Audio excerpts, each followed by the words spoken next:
Everyone, आज की video में हम बनाने वाले हैं पेपर क्राफ्ट से रिलेटेड ऐसा वॉल डेकोरेशन या वॉल हैंगिंग जिसे आप अपने घर पर, डोर पर, वेलकम बोर्ड की तरह या फिर वॉल हैंगिंग की तरह लगा सकते हैं। सबसे पहले मैं डार्क एंड लाइट कलर के रिबन के कुछ फ्लावर्स बना रही हूँ और इसके साथ साथ आप स्कूल या कॉलेज के नोटिस बोर्ड पे इसे लगाकर नोटिस बोर्ड को और भी अट्रैक्टिव बना सकते हैं।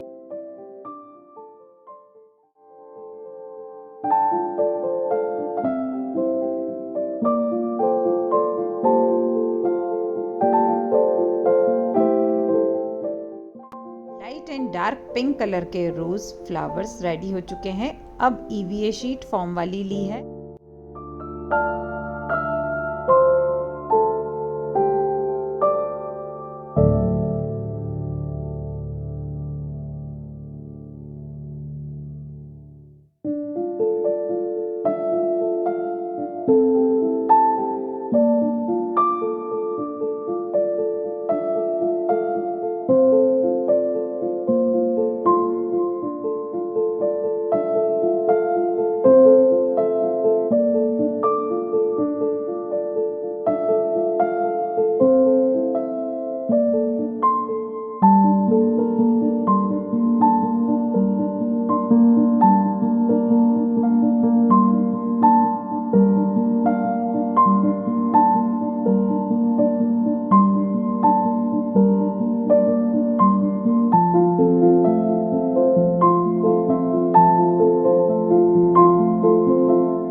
डेको आइडिया कंप्लीट हो चुका है और ये हमारा वॉल पीस भी रेडी है। वीडियो को ज़्यादा से ज़्यादा शेयर करें, लाइक करें और कमेंट करके बताएं कि ये आइडिया आपको कैसा लगा। आप अगर इसे रिक्रिएट करते हैं तो हमें ज़रूर बताएं कि आपने इसे कहाँ लगाया है। चैनल को सब्सक्राइब करें और ऐसे ही क्रिएटिव वीडियो के लिए नेक्स्ट वीडियो में मिलते हैं फिर। Take care, bye.